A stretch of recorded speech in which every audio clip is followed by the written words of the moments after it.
Hello students. देखिए previous video में हम मोलैरिटी को लेकर के चले थे और हमने कहा था कि एक न्यूमेरिकल ऐसा करवाएंगे जिसमें सभी टर्म जाएंगे, लेकिन उससे पहले कमेंट आया बच्चे का।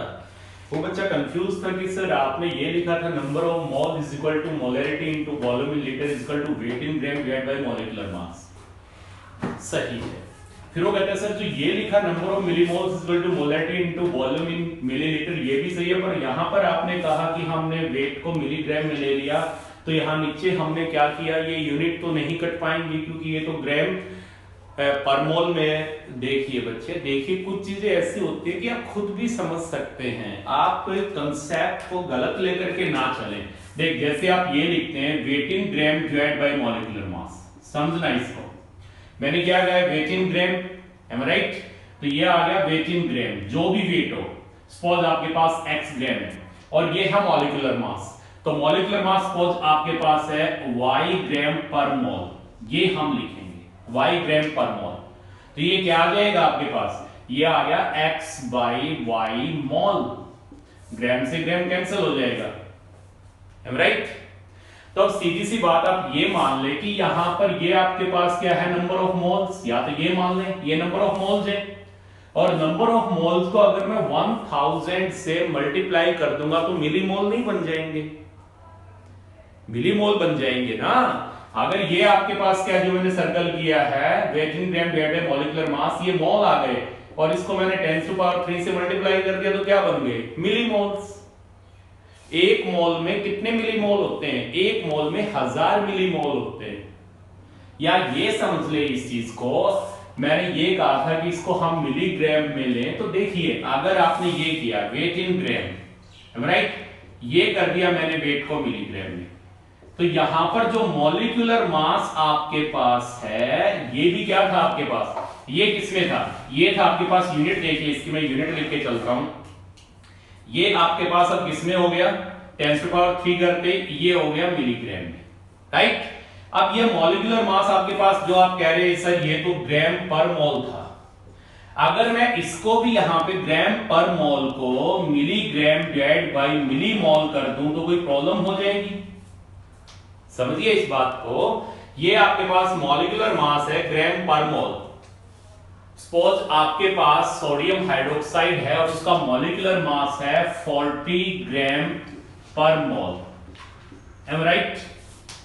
अगर अब इसको मैं 40 को भी मैं 10⁻³ कर दूं, यानी इसके क्या बना दिए यहां पर ग्राम के क्या बना दिए, ग्राम के बना दिए आपने मिलीग्राम, और नीचे भी मैं क्या कर दूं 10⁻³ कर दूं, यानी मोल के क्या बना दिए मिलीमोल, तो कोई फर्क पड़ जाएगा क्या, ये तो 40 ही रहेगा, ट्राई टू अंडरस्टैंड।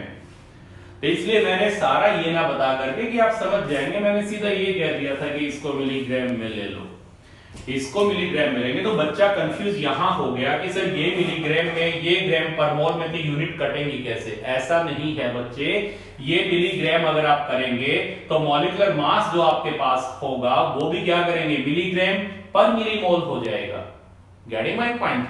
जैसे यहां पर आपने लिखा है सपोज ये आपने लिया कि आपके पास ये हो गया x ग्राम आपके पास था, और ये नीचे आपने जो यहां लिया था ये क्या था, ये है y ग्राम पर मोल, यही लिया आपने।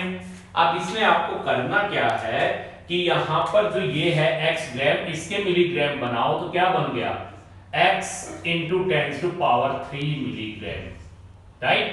और जो आपके पास y है, y क्या है आपके पास ग्राम पर मोल, तो ग्राम के मिलीग्राम बनाओ, मोल के मिलीमोल बनाओ, तो क्या आ जाएगा into 10⁻³ milligram divided by 10⁻³ millimole, ये हो जाएगा।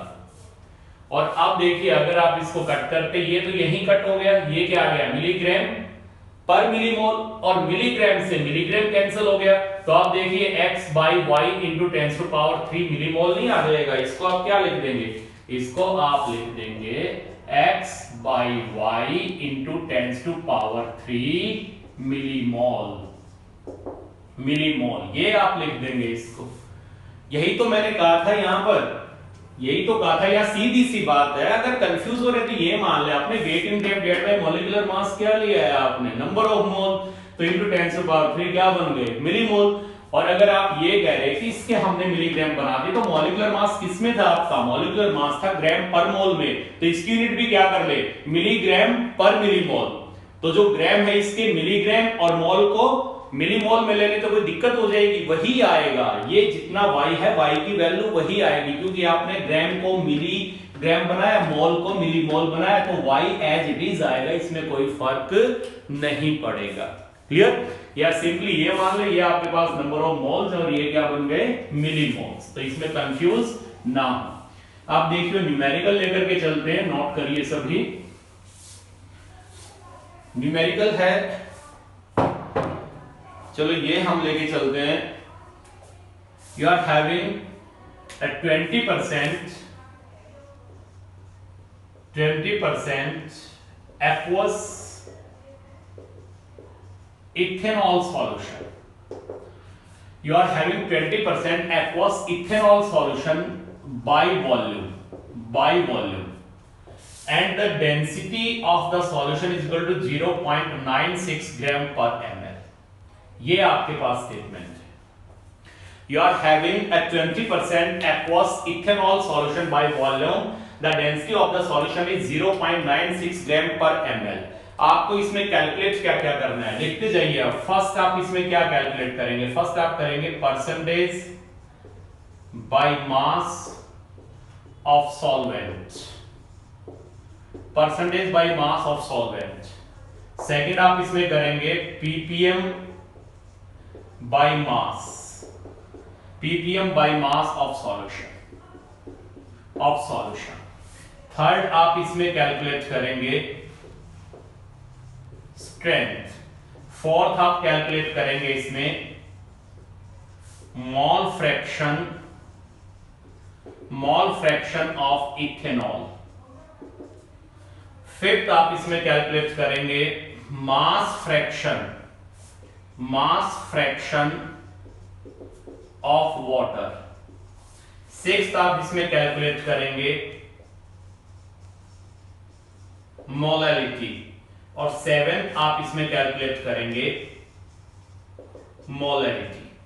ये सभी आप इसमें कैलकुलेट करेंगे। क्या क्या कैलकुलेट करना है आपको? Percentage by mass of solvent, ये देखिए मैं अंडरलाइन कर रहा हूं, यहां पर percentage by mass of solution नहीं है। बेटा एक चीज ध्यान रखना, मेरे न्यूमेरिकल जरूर देखना, इनमें मैं बड़े कंसेप्ट बताऊंगा। थ्योरी में ना बता के न्यूमेरिकल में कंसेप्ट आएंगे, वहां पर मैं आपको समझाऊंगा। यहाँ पर ppm bye mass of solution, strength, mole fraction of ethanol निकालना है, मास फ्रैक्शन ऑफ वाटर निकालना है, मोलैलिटी निकालनी है और मोलैरिटी निकालनी है। ये आपको इसमें निकालना। तो देखिए हम लेकर के चलते हैं वन बाय वन। अब आपके पास सॉल्यूशन क्या है? आपके पास सॉल्यूशन है 20% aqueous ethanol solution by volume. पहले इसका मीनिंग लिखिए, क्या हो जाएगा? इसका मीनिंग हो जाएगा 20 millilitre ethanol in 100 millilitre of solution. Am I right? आपके पास सॉल्यूशन की वॉल्यूम आ गई और ये आपके पास सॉल्यूट की वॉल्यूम आ गई है। M I right? तो इसके अंदर सॉल्वेंट कितना हो जाएगा? सॉल्वेंट निकालिए। सॉल्वेंट क्या? ऑब्वियसली एक्वस सॉल्यूशन है तो वाटर है। कितना आ जाएगा? 100 - 20 is equal to 80 ml। Am I right? 80 ml आ गया।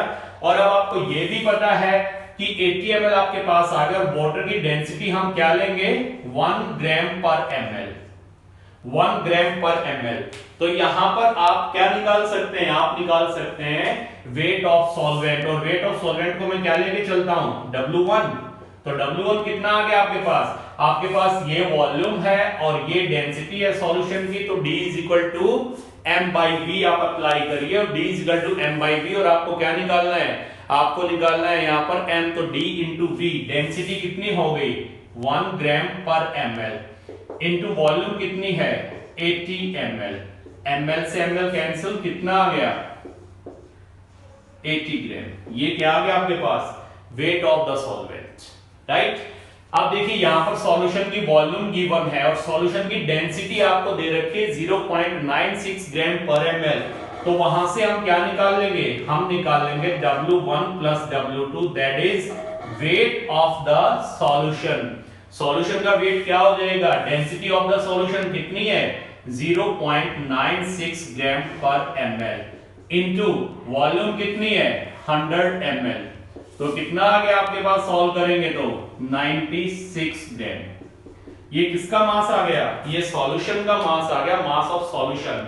अब क्या निकाल लें, अब आप निकाल सकते हैं यहां पर W2। What is W2, wait of the solute. क्या हो जाएगा, सॉल्यूशन का जो मास है उसमें से आप सॉल्वेंट के मास को सब्ट्रैक्ट कर दो, ये आ गया 16 ग्राम। राइट, ये चीजें देखिए यहां पर परसेंटेज बाय वॉल्यूम दिया हुआ था, परसेंटेज बाय वॉल्यूम है तो आपके पास 20 मिलीलीटर सॉल्यूट हो जाएगा 100 मिलीलीटर सॉल्यूशन में। तो यहां पर हम सॉल्यूट का मास नहीं निकाल सकते, निकाल लेते अगर यहां पर सीधा यहां से निकाल लेते अगर इथेनॉल की डेंसिटी आपको पता हो। इथेनॉल की डेंसिटी नहीं पता है तो यहां से सॉल्यूशन की वॉल्यूम पता है, सॉल्यूट की वॉल्यूम पता है, तो हमने किसकी वॉल्यूम निकाल ली, सॉल्वेंट की 80 ml। अगर सॉल्वेंट वाटर और वाटर की डेंसिटी 1 ग्राम पर ml, तो यहां से हमने सॉल्वेंट का मास निकाल लिया। सॉल्यूशन की वॉल्यूम हमें पता है, सॉल्यूशन की डेंसिटी दे रखी है, तो वहां से सॉल्यूशन का मास निकाल लिया। सॉल्यूशन के मास में से हमने सॉल्वेंट के मास को सब्ट्रैक्ट कर दिया तो सॉल्यूट का मास आ गया। अब वन बाय वन हम निकालते जाएंगे, इनको सॉल्व करते जाएंगे, यहां से सारा डेटा लेते जाएंगे। फर्स्ट आपको क्या निकालना था, फर्स्ट आपको निकालना है percentage by mass of solvent. देखिए यहां पर ये पॉइंट नोट करिए, मैंने लिखा है percentage by mass of solvent. अगर यहां पर दिया होता percentage by mass of solution तो आपको निकालना था 100 ग्राम सॉल्यूशन में कितने ग्राम सॉल्यूट है, लेकिन यहाँ पे percentage by mass of solvent है तो यहां आपको निकालना है कि 100 ग्राम सॉल्वेंट में कितने ग्राम सॉल्यूट है। ये ध्यान रखना इस चीज का।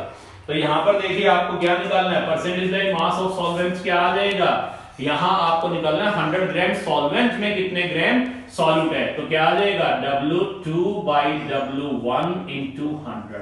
ये पुट कर दो और सॉल्व कर दो।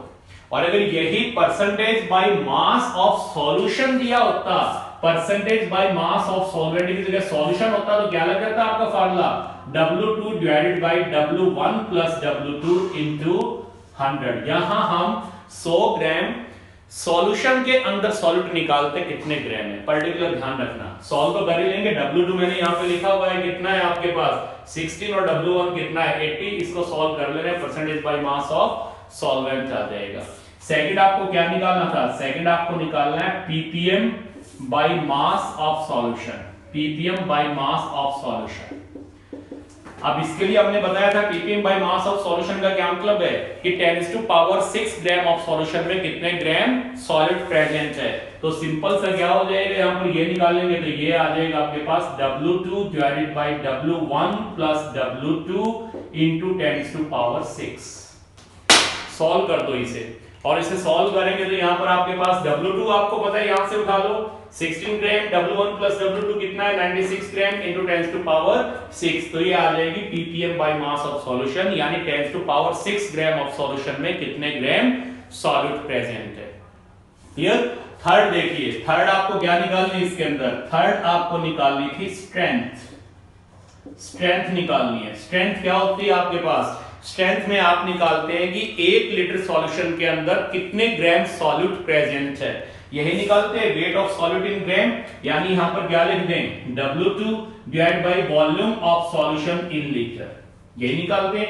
W2 आपके पास है कितना है, W2 16, तो यहां पे पुट कर दे 16 divided by volume of solution in litre. Solution की वॉल्यूम कितनी है 100 मिलीलीटर, इसके क्या बना दे लीटर, तो क्या हो जाएगा 100 डिवाइडेड बाय 1000 और रीअरेंज करें तो क्या आ गया 16 divided by 100 into 1000 that is 16 ग्राम पर लीटर। 1 लीटर में कितना आ जाएगा 16 ग्राम आ जाएगा आपके पास। ये आप यहां से निकाल सकते हैं, क्योंकि यहां से आपने क्या निकाल लिया, यहां आपके पास 100 ml था, 100 ml में कितना है 16 ग्राम, तो सीधी सी बात है 1000 ml में यानी 1 लीटर में कितना हो जाएगा 160। तो ये आ जाएगा आपके पास 160 ग्राम पर लीटर। 1 लीटर में कितना आ गया 160 ग्राम पर लीटर। ये क्या आ गई, स्ट्रेंथ आ गई। तो स्ट्रेंथ को मैं यहां पर अलग से लिख देता हूं, आगे इसके बारे में कुछ और भी बताएंगे आपको। स्ट्रेंथ का ध्यान रखना है, यहां पर स्ट्रेंथ कितनी आ गई आपके पास 160 ग्राम पर लीटर, 160 ग्राम पर लीटर, ml तो नहीं बोल के हमें देख लेना, 160 ग्राम पर लीटर, ये आ जाएगी आपके पास स्ट्रेंथ। क्लियर?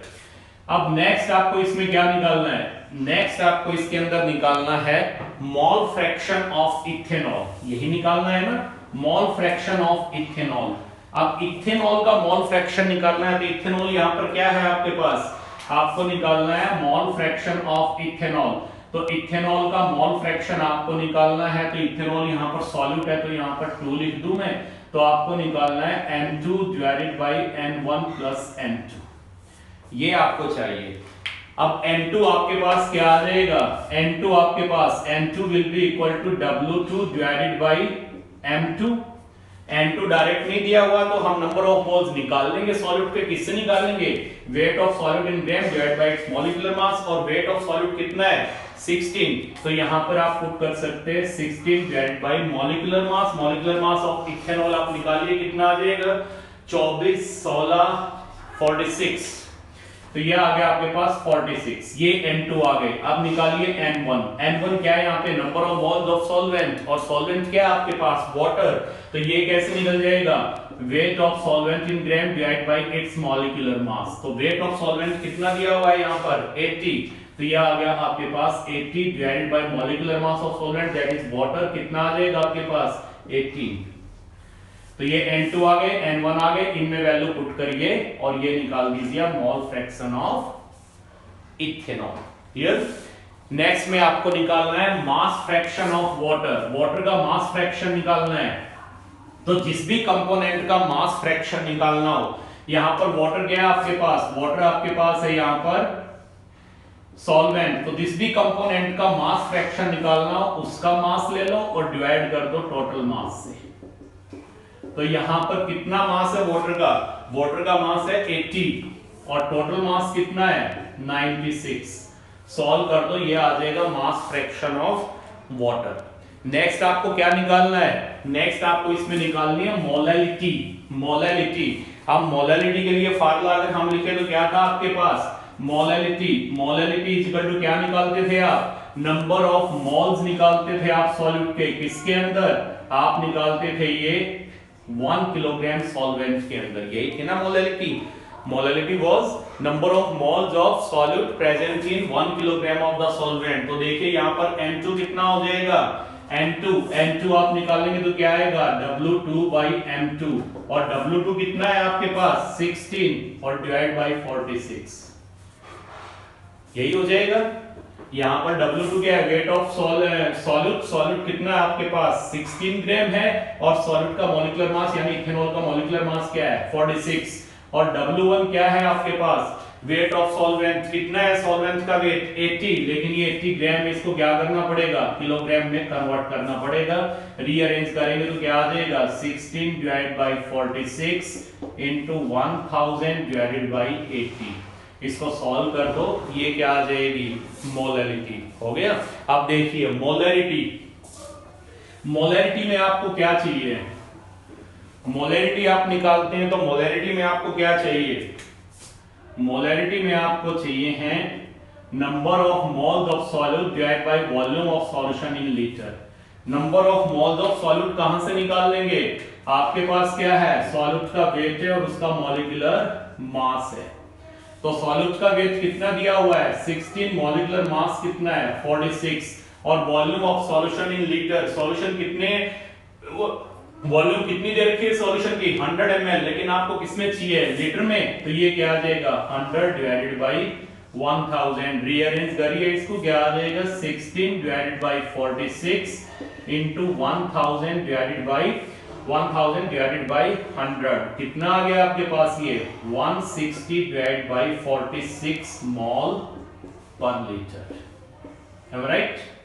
आप देखिए जो चीज मैं बताने चाह रहा था आपको, ये आपके पास क्या आ गई मोलैलिटी, और ये क्या थी आपके पास स्ट्रेंथ, ये क्या बता रही है आपको, स्ट्रेंथ आपको बता रही है कि 1 लीटर सॉल्यूशन में 160 ग्राम इथेनॉल प्रेजेंट है, यही बता रही है ना, इथेनॉल यहां पर क्या है सॉल्यूट, तो ये बता रही है कि 1 लीटर सॉल्यूशन में 160 ग्राम इथेनॉल प्रेजेंट है।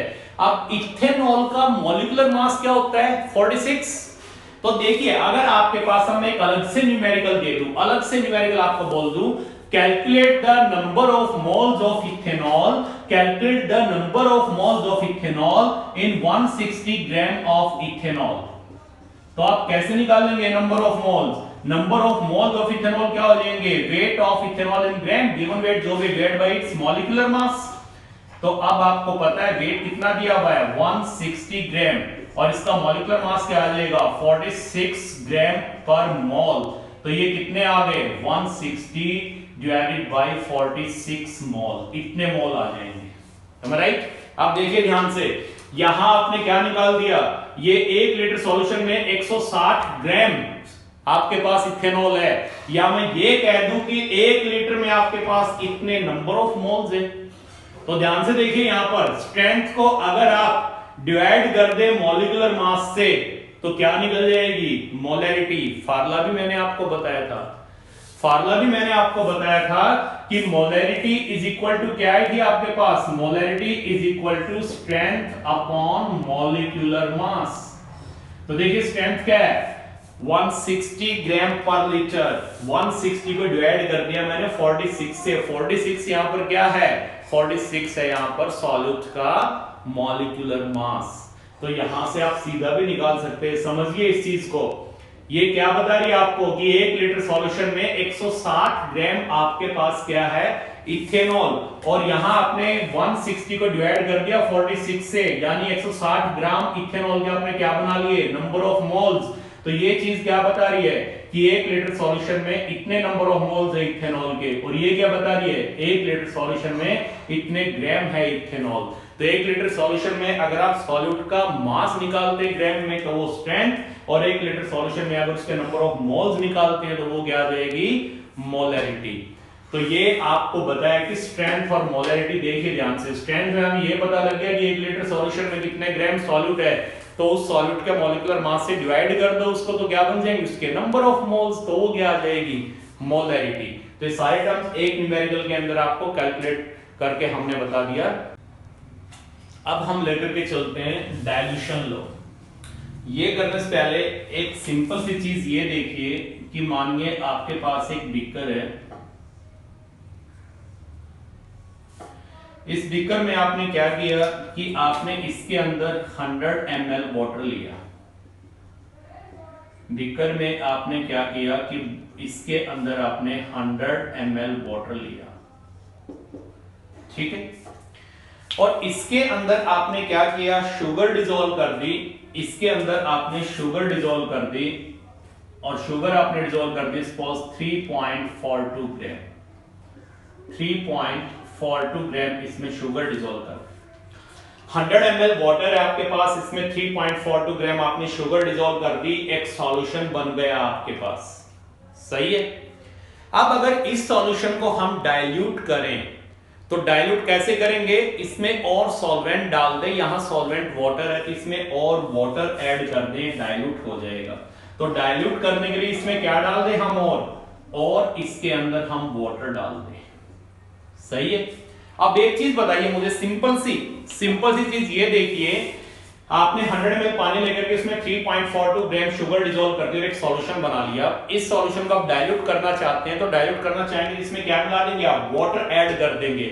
आप वाटर ऐड करेंगे तो वाटर 100 ml से ज्यादा हो जाएगा, यानी सॉल्यूशन डाइल्यूट हो जाएगा। अब सिंपल सी एक चीज बताइए कि जब आपने इसके अंदर वाटर डाला तो सॉल्यूशन डाइल्यूट हो गया, तो क्या उस सॉल्यूशन में आपके पास शुगर 3.42 ग्राम थी, वो शुगर घटी या बढ़ी? वो तो उतनी ही रही है, उसके अंदर 3.42 ग्राम ही रही है, am I right? उसके अंदर शुगर 3.42 ग्राम ही रही है, और अगर 3.42 ग्राम इसके अंदर शुगर है तो मैं ये भी कह सकता हूं ये शुगर का वेट है ग्राम में, और डिवाइड कर दिया है शुगर के मॉलिक्यूलर मास से कि शुगर के इतने मोल इसमें प्रेजेंट है, शुगर के इतने मोल इसमें प्रेजेंट है। शुगर का मॉलिक्यूलर मास 342 होता है। तो अब मैं ये कहूं कि आपके पास 100 ml वाटर था, उसमें आपने शुगर 3.42 ग्राम डाल दी, यानी शुगर के इतने मोल डाल दिए, सॉल्यूशन बन गया। अब इसको डाइल्यूट करना है तो डाइल्यूट करने के लिए आपने इसके अंदर क्या डाल दिया, आपने इसके अंदर वाटर डाल दिया। वाटर डालने से सॉल्यूशन डाइल्यूट हो गया, लेकिन ध्यान रहे सॉल्यूशन जब डाइल्यूट होगा तो सॉल्यूट जो है उसकी अमाउंट उतनी ही रहेगी, यानी सॉल्यूट के नंबर ऑफ मोल्स उतने ही रहेंगे। सॉल्यूट के number of moles before dilution और आफ्टर डाइल्यूशन क्या रहेंगे, सेम रहेंगे। क्लियर है ये चीज? तो देखिए हम क्या कह सकते हैं डाइल्यूशन लॉ में, इस चीज का आपको ध्यान रखना है कि जो नंबर ऑफ मोल्स और you can say millimoles, number of moles that is m1 into v1 will be equal to m2 into v2। ये अभी मैंने आपको बताया था थोड़ी देर पहले कि नंबर ऑफ मोल जो होते हैं, नंबर ऑफ मोल्स किसके इक्वल थे, number of moles is equal to molarity into volume in litre, था नहीं फार्मूला? या नंबर ऑफ मिलीमोल्स में कहूं मिलीमोल्स, तो मिलीमोल्स किसके इक्वल आ जाएंगे, नंबर ऑफ मिलीमोल्स, ये क्या है मोल, और मिलीमोल किसके equal, molarity into volume in millilitre, यही था फार्मूला। तो देखिए यहां पर मोलैरिटी इनटू वॉल्यूम, ये क्या देगा, आगे वॉल्यूम लीटर में तो क्या आ गए, दोनों का प्रोडक्ट क्या देगा आपको, नंबर ऑफ मोल्स। तो ये आपके पास है number of moles before dilution, ये है बिफोर डाइल्यूशन, और ये क्या है आफ्टर डाइल्यूशन। तो number of moles before dilution is equal to number of moles after dilution, am right? यही रहेगी। अभी आपने यहां पर देखा है कि जब आपने सॉल्यूशन बनाया शुगर का और उसमें आपने पानी और डाल दिया डाइल्यूट करने के लिए, तो शुगर के नंबर ऑफ मोल्स पे कोई फर्क नहीं पड़ा था। तो इसका मतलब सॉल्यूट के number of moles before dilution और आफ्टर डाइल्यूशन क्या रहे हैं, सेम रहेंगे। तो this is called dilution law. अब देखिए इसके ऊपर न्यूमेरिकल करके इसको हम क्लियर करते हैं। एक न्यूमेरिकल नोट करिए, लिखिए calculate the molarity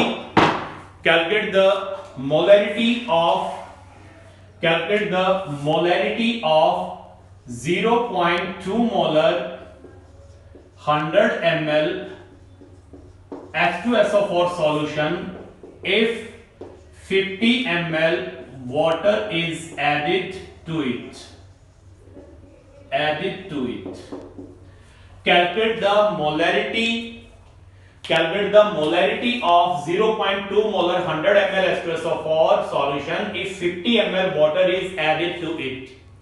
तो यानी आपने क्या किया है, आपके पास एक सॉल्यूशन है, स्टेटमेंट को समझना, आपके पास एक H2SO4 का सॉल्यूशन है, ये इसमें H2SO4 का सॉल्यूशन है जिसकी मोलैरिटी कितनी है 0.2 m और सॉल्यूशन की वॉल्यूम कितनी है 100 मिलीलीटर। आपने क्या किया इसके अंदर, आपने इसके अंदर 50 मिलीलीटर पानी डाल दिया, यानी इसको डाइल्यूट कर दिया। तो अब ये बताइए कि डाइल्यूशन के बाद सॉल्यूशन की मोलैरिटी क्या होगी। What is the molarity after dilution if 50 ml water is added to 0.2 molar 100 ml H2SO4 solution? What is the molarity after dilution if 50 ml water is added to 0.2 molar 100 ml H2SO4 solution? तो हमें तो ये पता है कि जो number of moles या millimoles है M1 V1 किसके इक्वल आएंगे, M2 V2 के इक्वल आएंगे। अगर मैं कह दूं कि ये आपके पास नंबर ऑफ मोल्स या मिलीमोल्स कब हैं, बिफोर डाइल्यूशन, और ये कब हैं, आफ्टर डाइल्यूशन। तो देखिए बिफोर डाइल्यूशन मोलैरिटी कितनी है, बिफोर डाइल्यूशन मोलैरिटी कितनी है 0.2, और वॉल्यूम कितनी है before dilution 100 ml, am I right? तो आपके बाद M1 और V1 का प्रोडक्ट आपको क्या दे रहा है, नंबर ऑफ मिलीमोल्स। तो मैंने बताया नंबर ऑफ मोल्स या मिलीमोल्स हो बिफोर डाइल्यूशन और आफ्टर डाइल्यूशन क्या रहेंगे, सेम रहेंगे। तो ये आपके पास क्या आ गए, number of millimoles before dilution और number of millimoles after dilution क्या है, सेम रहेंगे। तो देखिए M1 कितना है 0.2, V1 कितना है 100। अब M2 क्या है आफ्टर डाइल्यूशन मोलैरिटी, ये हमें निकालनी है, M2 हमें कैलकुलेट करना है इनटू V2 कितनी होगी, that is volume after dilution. Dilution के बाद वॉल्यूम कितनी होगी, बिफोर डाइल्यूशन कितनी थी 100 ml, 50 ml आपने पानी डाल दिया तो अब कितनी हो गई 150। तो यहां से क्या निकाल दे हम, यहां से इसको सॉल्व करके हम निकाल देंगे M2 क्या आ जाएगा 0.2 into 100 डिवाइडेड बाई 150, ये आ जाएगी आपके पास मोलैरिटी आफ्टर डाइल्यूशन। क्लियर। एक और देखिए इसी पे न्यूमेरिकल, एक न्यूमेरिकल और देखिए, लिखिए statement.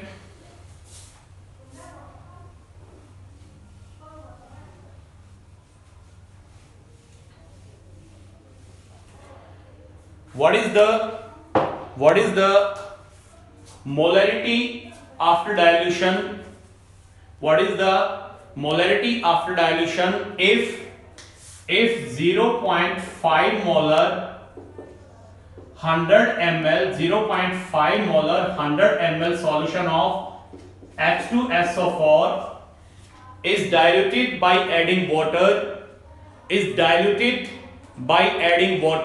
so that its volume becomes 250 ml, so that its volume becomes 250 ml.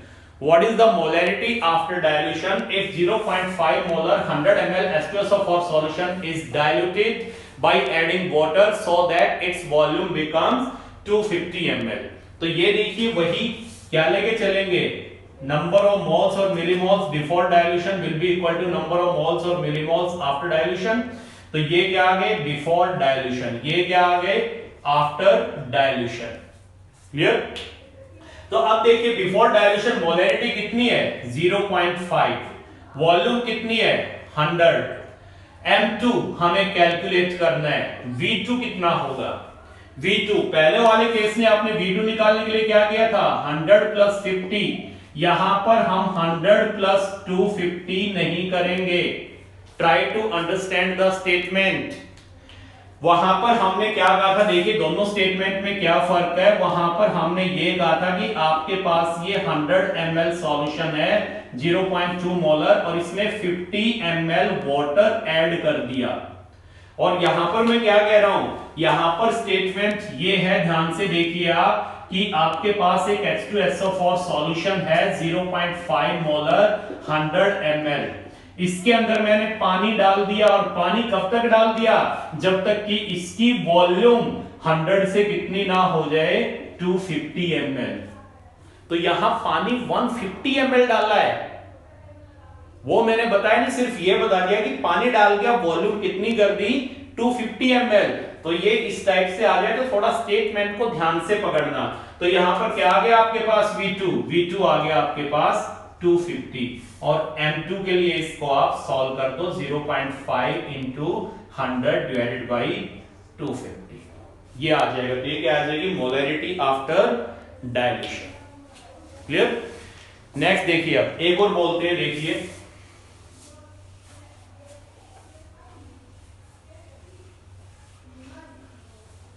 calculate the volume of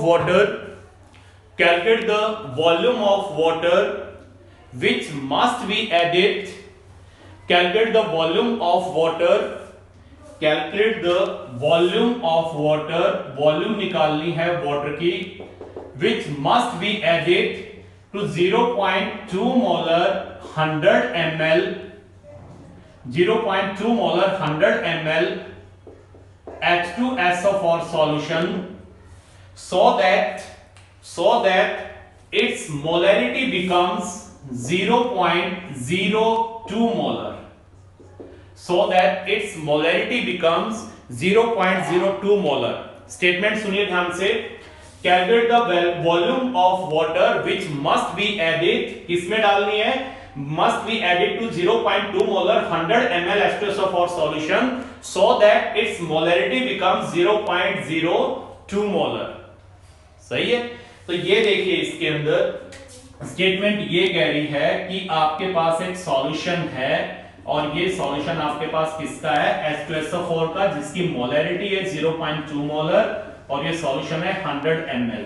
तो ये कह रहे हैं कि इसके अंदर हम कितनी वॉल्यूम वाटर की डाल लें ताकि इसकी मोलैरिटी कितनी हो जाए 0.02 मोलर का सॉल्यूशन बन जाए।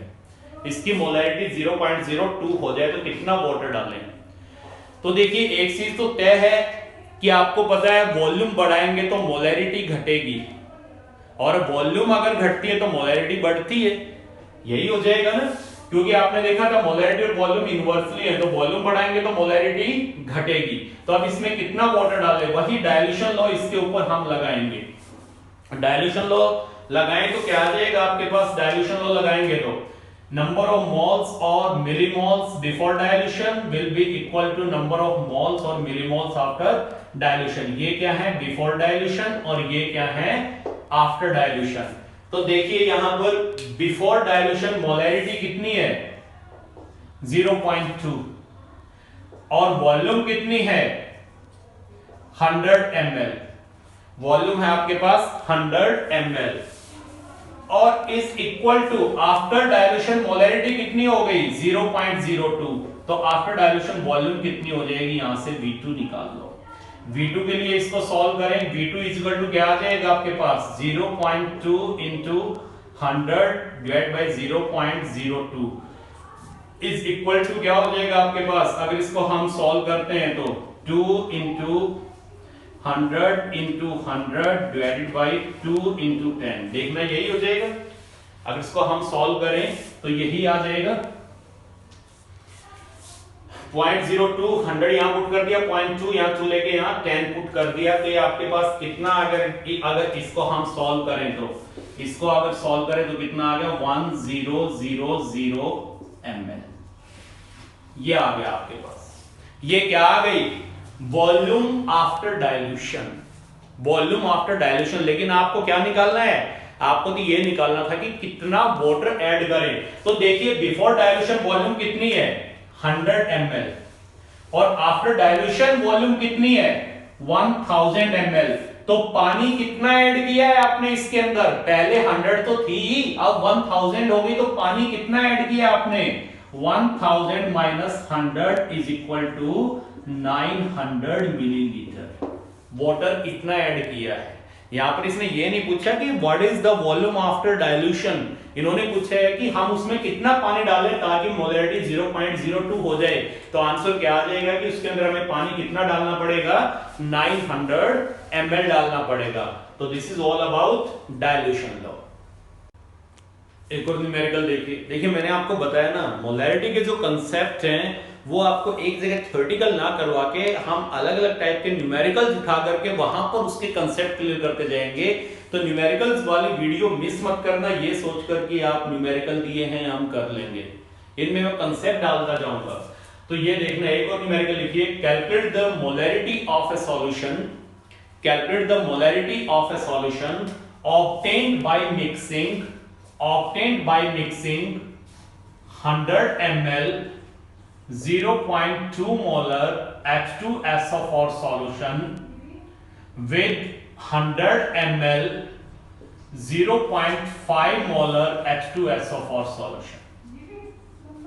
ये बताइए, तो यहां पर आपको क्या लेना है, यहां पर हमें निकालना है calculate the molarity of A solution obtained by mixing 100 ml 0.2 molar H2SO4 100 ml 0.5 molar H2SO4। Statement को समझिए क्या कह रही है स्टेटमेंट, आपके पास एक सॉल्यूशन है H2SO4 का, ये सपोज हमने यहां पर सॉल्यूशन लिया है H2SO4 का, ये H2SO4 का सॉल्यूशन है जिसकी मोलैरिटी कितनी है 0.2 मोलर, वॉल्यूम कितनी है 100 मिलीलीटर, है राइट। एक और आपके पास कंटेनर है, इस कंटेनर के अंदर आपके पास जो H2SO4 सॉल्यूशन है, ये भी H2SO4 का ही सॉल्यूशन है। ये जो सॉल्यूशन है इसकी मोलैरिटी कितनी है 0.5 मोलर और वॉल्यूम इसकी भी कितनी है 100 ml, ये भी H2SO4 का ही सॉल्यूशन है। आपने क्या किया, इन दोनों सॉल्यूशन को मिक्स कर दिया, इन दोनों सॉल्यूशन को आपने मिक्स कर दिया। आपने क्या किया कि ये सॉल्यूशन और ये सॉल्यूशन इसमें डाल दिए, तो यहां पर आपके पास जो H2SO4 का सॉल्यूशन आया है, यहां पर जो H2SO4 का सॉल्यूशन आपके पास आया है, इसकी आपको क्या निकालनी है, इसकी आपको निकालनी है मोलैरिटी, राइट। यही है ना कि एक सॉल्यूशन आपके पास H2SO4 का ये है जिसकी मोलैरिटी 0.2 मोलर है, वॉल्यूम 100 ml है। दूसरा H2SO4 का सॉल्यूशन ये है जिसकी मोलैरिटी 0.5 है, वॉल्यूम 100 ml है। दोनों को मिक्स कर दिया तो यहां पर अब जो H2SO4 सॉल्यूशन आएगा उसकी मोलैरिटी क्या होगी। तो देखिए ये तो आपको पता है, यहां पर जो आपको मोलैरिटी निकालनी है वो मोलैरिटी किसके इक्वल होगी, ये तो आप पढ़ चुके हैं। Molarity will be equal to किसके आ जाएगी, number of moles divide by volume of solution in litre. ये है नंबर ऑफ मोल्स किसके, सॉल्यूट के, या सॉल्यूट क्या है H2SO4, या हम ये भी कह सकते हैं number of millimoles of solute divided by volume of solution in millilitre, ये भी कह सकते हैं हम। तो देखिए यहां पर आपके पास H2SO4 आया तो इससे कितने मिलीमोल्स आए, इससे कितने मिलीमोल्स आए, दोनों को ऐड कर देंगे। तो देखिए यहां पर अगर हम निकालें तो ये लिखते हैं हम number of millimoles of H2SO4 इन, ये फर्स्ट ले ले, फर्स्ट बीकर, और ये सेकंड ले ले और इसको हम थर्ड कह दें, third beaker. In first beaker, first beaker में नंबर ऑफ मिलीमोल्स कितने हैं H2SO4 के, नंबर ऑफ मिलीमोल्स कैसे निकालते हैं, molarity into volume in millilitre. तो मोलैरिटी कितनी है 0.2, वॉल्यूम कितनी है 100, तो कितने आ गए आपके पास, इनको सॉल्व कर दो, ये आ गए 20 मिलीमोल्स। पहले बीकर में H2SO4 के मिलीमोल्स कितने हैं 20। अब हम लेके चलते हैं number of millimoles of H2SO4 in second beaker. Second beaker में कितने होंगे, वही चीज molarity into volume in millilitre. अब आप ये कहेंगे सर यहां मिलीमोल्स के लिए मोल क्यों नहीं ले लिए, भाई मोल ले लो कोई दिक्कत नहीं है, कैलकुलेशन बढ़ेगी 1000, ये 100 ml है, इसको 1000 से डिवाइड करना पड़ेगा और मोलैरिटी हमारी मिलीमोल से भी आ जाती है, तो इसलिए हमने मिलीमोल्स में निकाल लिया। तो यहां पर क्या आ गया आपके पास, सेकंड बीकर में मोलैरिटी कितनी है H2SO4 की 0.5, वॉल्यूम कितनी है 100 ml ही है, कितने आ गए 50 मिलीमोल्स, 50 मिलीमोल्स। तो यहां पर अब हम ये लिख सकते हैं total number of millimoles of H2SO4 after mixing, after mixing, mix करने पे टोटल नंबर ऑफ मिलीमोल्स कितने हो जाएंगे, फर्स्ट बीकर से कितने आए हैं 20, सेकंड से कितने आए 50, तो 20 plus 50 is equal to 70 millimole हो गए। और अब अगर मैं कहूं volume, volume of solution, volume of solution after mixing, mixing के बाद वॉल्यूम कितनी होगी सॉल्यूशन की, यहां से कितना आया 100 ml, यहां से भी कितना आया 100 ml, तो 100 plus 100 is equal to 200 millilitre. तो ये जो आपके पास बीकर है थर्ड जिसमें ये दोनों हमने ऐड कर दिए थे H2SO4 के सॉल्यूशन, यहां पर नंबर ऑफ मिलीमोल्स कितने हैं 70 और इस सॉल्यूशन की वॉल्यूम कितनी है 200 ml। तो अब इस फार्मूले में पुट कर दें जो आपने लगाया मोलैरिटी वाला, मोलैरिटी इज इक्वल टू आपने क्या लिखा है number of millimoles divided by volume in millilitre. तो नंबर ऑफ मिलीमोल्स कितने हो गए इसमें 70, क्योंकि 20 इससे आए हैं 50 इससे आए हैं, और divide by volume in millilitre, इसकी वॉल्यूम कितनी हो गई 100 यहां से आई 100 यहां से आई, कितनी हो गई 200। इसको सॉल्व कर दो, ये आपके पास आ जाएगी मोलैरिटी, ये मोलैरिटी आ जाएगी इस सॉल्यूशन की। क्लियर। यहां पर एक चीज ध्यान रहे कि आपने दो एसिड को मिक्स किया है, दो एसिड को मिक्स करें या 3 एसिड को मिक्स करें, यानी कि एसिड्स को हम मिक्स कर रहे हैं तो यही कंसेप्ट लगेगा। बेस को मिक्स करेंगे तो इसी तरह का कंसेप्ट लगेगा, लेकिन एसिड और बेस को हम मिक्स करेंगे तो कंसेप्ट चेंज हो जाएगा। अब देखिए इसका बुक में लिखा होता है, शॉर्ट फॉर्म लिख देते हैं कि ये कैसे, सपोज इसकी मोलैरिटी यहां पर आपने क्या ली है M1 वॉल्यूम लिया है आपने V1, इसकी मोलैरिटी सपोज M2 वॉल्यूम आपने ली है V2, और यहां जो मोलैरिटी निकाली है वो सपोज M3 है। तो शॉर्टकट में कह देते हैं कि M3 अगर आपको निकालना है तो ये वाला फार्मूला अप्लाई कर दो, M1V1 plus M2V2 divided by V1 plus V2। ये कह देते हैं कि ये फार्मूला आप अप्लाई कर दो। M3 इज इक्वल टू क्या है, M1V1 plus M2V2 divide by V1 plus V2। अब अगर मान लो दो आपने लिए एसिड H2SO4 के, दो की बजाय तीसरा भी हो तो यहां पर क्या हो जाएगा, M1V1 plus M2V2 plus M3V3 divide by V1 plus V2 plus V3, फिर क्या आ जाएगा, वो M4 आ जाएगा। इसी तरह कर देंगे। अब देखिए मैंने कहा था आपको कि शॉर्टकट क्या, आपको पता होना चाहिए कि कैसे चीजें निकल रही है। शॉर्टकट कुछ नहीं है, यहीं से आया है। अगर हम ध्यान से देखते हैं, देखिए यहां पर ये क्या है, M और V का प्रोडक्ट। फर्स्ट देखिए यहां पर M और V का प्रोडक्ट आपको क्या दे रहा है, यहां पर M और V का प्रोडक्ट यहां पर क्या दे रहा है, ये आपको दे रहा है number of millimoles in first beaker, और ये कितना आ जाएगा 20, ये 20 आ जाएगा। यही तो हमने किया है, फर्स्ट बीकर में M और V का प्रोडक्ट निकाल के 20 मिलीमोल्स निकाल लिए, ये 20 आ गया। फिर आपने क्या किया है, M2V2 यानी सेकंड जो बीकर है उसके अंदर आपने निकालने हैं मिलीमोल्स कितने हैं, M इंटू V, ये निकाल लिया, कितने आ गए यहां पर M2V2 कितना आ गया 50। दोनों को क्या किया, ऐड, ये हमने भी ऐड करके टोटल मिलीमोल्स निकाल लिए 70। डिवाइड किससे किया है, V1 प्लस V2, और V1 कितना है 100, V2 कितना 100, ये कितना हो गया 200। अगर देखें हम इसके अकॉर्डिंग तो 70 डिवाइडेड बाई 200 यही तो आया है, यही हमने पुट किया था। तो इसमें शॉर्टकट क्या हो गया, सही है। अब एक चीज और देखिए, यहां पर एक और न्यूमेरिकल लिखिए, calculate the molarity of A solution, calculate the molarity of A solution obtained by mixing, यही लेके चलता हूं मैं। 100 ml 0.2 molar H2SO4 and 100 ml 0.5 molar HCl, 100 ml 0.5 molar HCl, यानी अब की बार यहां पर क्या है, ये आ गया आपके पास HCl, और यहां पर जो सॉल्यूशन बना वो आपको निकालना है।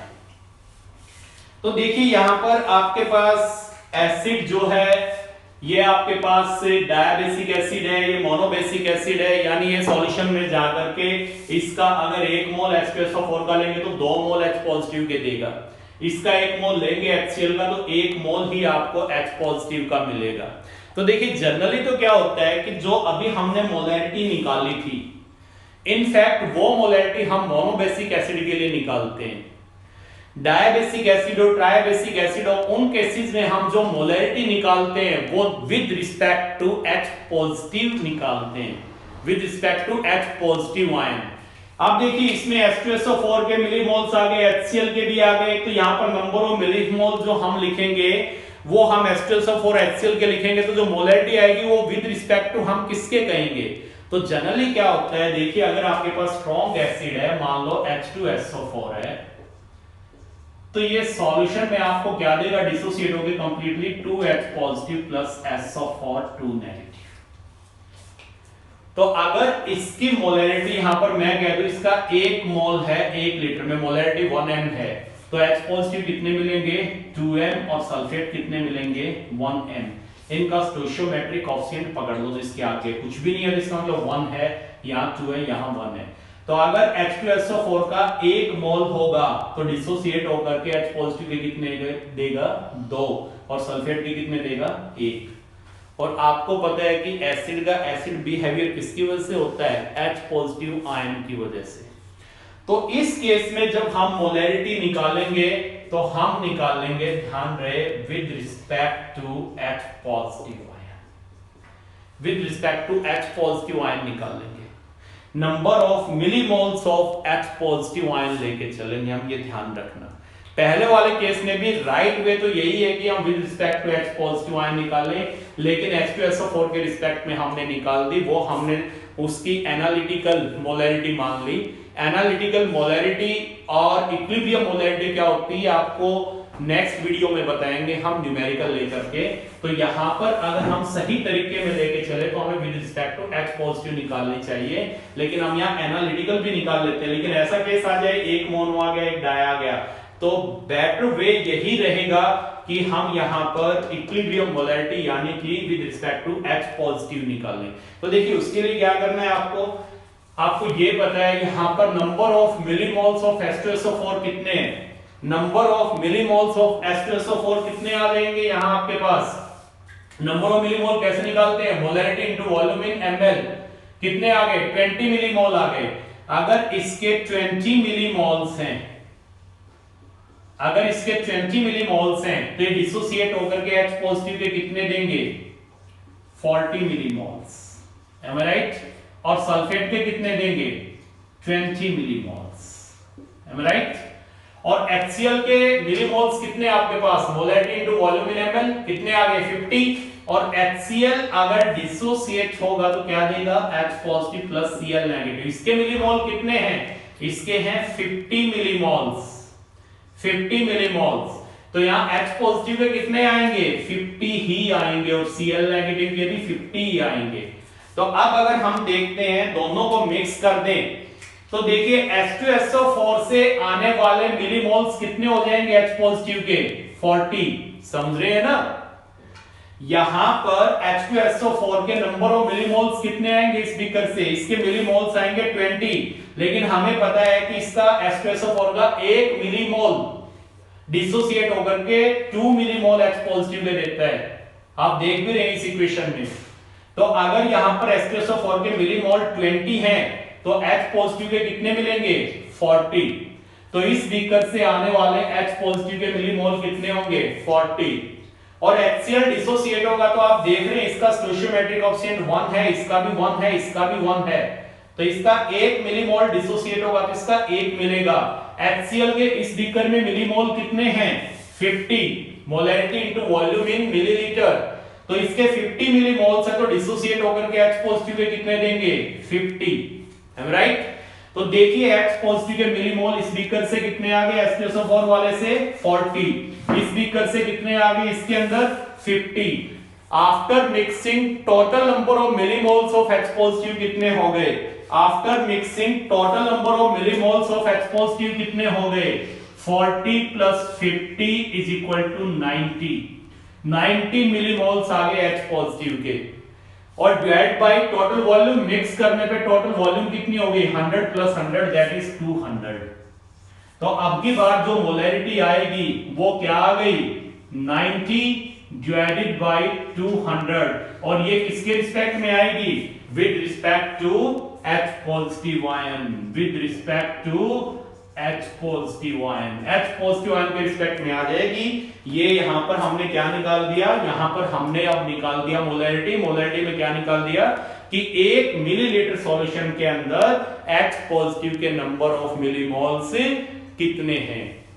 तो ध्यान रहे अगर आपके पास मोनोबेसिक का मतलब जो डिसोसिएट होकर के अगर इसका 1 मोल है तो 1 मोल H पॉजिटिव दे, डायबेसिक जो डिसोसिएट होकर के 2 मोल दे, ट्राइबेसिक तो 3 मोल दे। तो जनरली क्या है कि जो हमने पहले H2SO4 के केस से मोलैरिटी निकाली थी वो विद रिस्पेक्ट टू H2SO4 निकाली थी, लेकिन सही में देखें तो विद रिस्पेक्ट टू H2SO4 नहीं निकलती एसिड में, विद रिस्पेक्ट टू किसके निकलती है with respect to H positive ion निकलती है।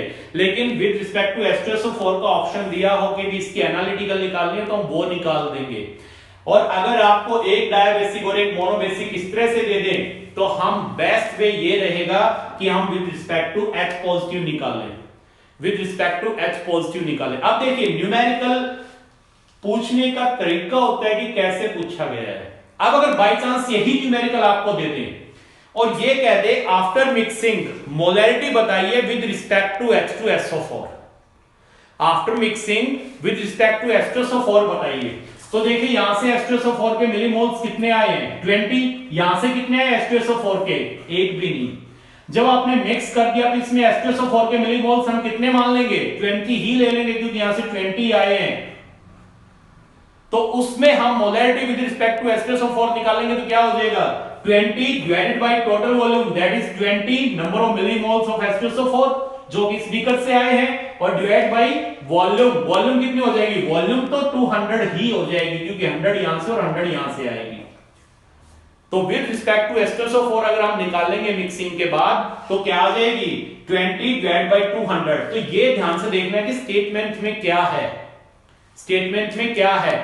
तो देखिए यहां पर हमने जो निकाला, एक डायबेसिक था एक मोनोबेसिक था, तो किसके रिस्पेक्ट में निकाले? कुछ नहीं है। तो हमने क्या किया, सीधा उठा के यहां से आने वाले H पॉजिटिव, यहां से आने वाले H पॉजिटिव, यानी हमने H पॉजिटिव के रिस्पेक्ट में निकाल दी, और H पॉजिटिव के रिस्पेक्ट में मोलैरिटी ये आ गई। H पॉजिटिव के रिस्पेक्ट में क्या मतलब हुआ कि हमने ये निकाल दिया कि मिक्सिंग के बाद जो मोलैरिटी H पॉजिटिव के रिस्पेक्ट में क्या है, यानी कि हमने निकाल दिए number of moles of H positive present in 1 litre of the solution, और यू कैन से आपने निकाल दिया number of millimoles of H positive present in 1 millilitre of the solution.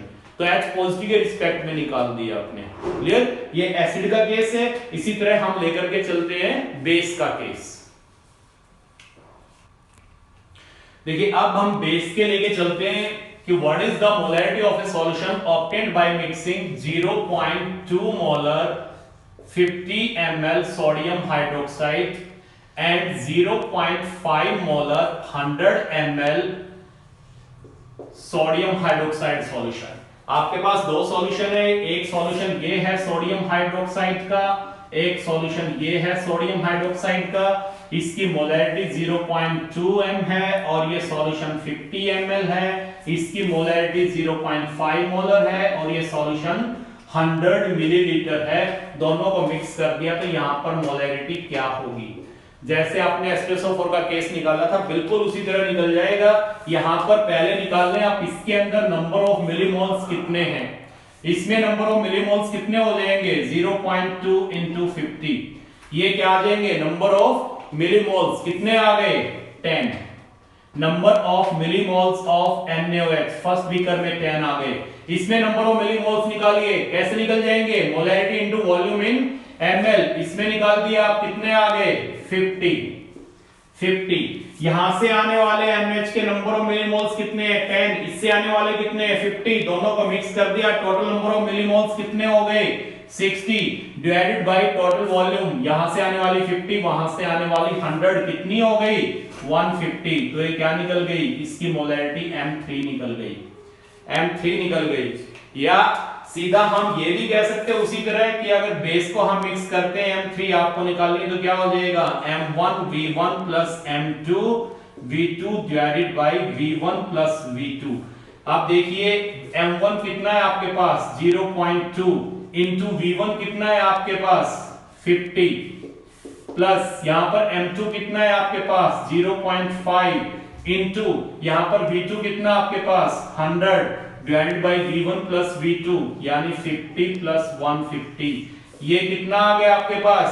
10। ये कितना आ गया आपके पास? 50 यानी 60, और ये डिवाइडेड बाय 200। और यही तो 200 नहीं, ये 50 और वो कितना आपके पास? वो आपके पास 100 दिया हुआ है बेटा यहाँ पर। ये 100 ml है, 100 ml है, तो ये कितना आ गया? 150 ml। ये आ गई M3। ऐसे भी निकाल सकते हैं, बात वही है। ये क्या आ गए? 60 आ गए number of millimoles of sodium hydroxide in this beaker after mixing, और 150 क्या आ गई? Total volume of this solution after mixing. तो मोलैरिटी क्या होती है? Number of millimoles divided by volume in ml। तो 60 डिवाइडेड बाय 150 ये आ जाएगी मोलैरिटी। ये आपने एसिड को एसिड में मिक्स किया, बेस को बेस में मिक्स किया। अब देखिए यहां भी बेस जो आपने लिया था ये डिसोसिएट होकर के 1 मोल लेंगे तो 1 मोल OH नेगेटिव देगा। एक बेस आपने ऐसा ले लिया कि उसका 1 मोल डिसोसिएट होकर के 2 मोल दे रहा है OH नेगेटिव के, तो उस केस में कैसे निकालेंगे? फिर मैं वही बात कहूंगा कि वहां पर हम मोलैरिटी निकालेंगे with respect to OH negative. यहां पर जो मोलैरिटी आई है, क्योंकि ये आपके पास अगर ध्यान से आप देखते हैं तो यहां पर जो मोलैरिटी आई है with respect to sodium hydroxide भी वही आएगी और with respect to OH negative भी वही आएगी, क्योंकि ये 1 मोल लेंगे तो डिसोसिएट होकर के 1 मोल ही OH नेगेटिव देगा। तो सही में देखा जाए तो बेस्ट वे तो ये होता है कि जब हम सोडियम हाइड्रोक्साइड को पानी में डालेंगे तो Na पॉजिटिव और OH नेगेटिव में डिसोसिएट हो जाता है। तो यहां पर जैसा वेरी फर्स्ट केस आपने H2SO4 का लिया था, वहां पर जो हमने मोलैरिटी निकाली है वो हमने इक्विलिब्रियम मोलैरिटी नहीं निकाली, वहां पर हमने कौन सी निकाली थी, वो एनालिटिकल मोलैरिटी निकाली थी। और जो हमने सेकंड केस लिया वहां पर कौन सी निकाली थी, इक्विलिब्रियम वाली, वहां पर इक्विलिब्रियम वाली मोलैरिटी निकाली थी। दोनों में क्या डिफरेंस है ये नेक्स्ट वीडियो में लेके चलेंगे। तो बेस्ट वे ये है कि आपके पास जो ऑप्शन है उन पे डिपेंड करता है कि जैसे फर्स्ट न्यूमेरिकल आपने किया तो वहां पर आपने थर्ड में मोलैरिटी निकाल दी विद रिस्पेक्ट टू H2SO4, तो ऑप्शन में देख लेना विद रिस्पेक्ट टू H2SO4 के दिया हुआ आंसर या with respect to H positive दिया हुआ है। सेकंड केस में आपके पास डिफरेंट टाइप के एसिड थे, एक मोनोबेसिक एक डायबेसिक, तो उस केस में बेस्ट वे क्या रहता है कि हम मोलैरिटी किसके रिस्पेक्ट में निकालते हैं, H पॉजिटिव के। लेकिन उसमें भी अगर विद रिस्पेक्ट टू H2SO4 पूछ रहे तो हमने बताया था ना कि जब HCl और H2SO4 को मिक्स करेंगे तो H2SO4 के नंबर ऑफ मिलीमोल्स उतने ही रहेंगे, केवल क्या होगा सॉल्यूशन की वॉल्यूम बढ़ जाएगी क्योंकि सॉल्यूशन आपके पास HCl से भी आएगा। तो ये देखना कि स्टेटमेंट किस टाइप की और क्या पूछ रहे उसके अकॉर्डिंग हम उसको अटेम्प्ट करेंगे। यहां पर हमने बेस को बेस में मिलाया है। अब नेक्स्ट वीडियो में हम लेकर के चलेंगे कि अगर एक सॉल्यूशन एसिड का हो और एक बेस का हो, उनकी अगर मिक्सिंग कर दें तो मोलैरिटी क्या होगी।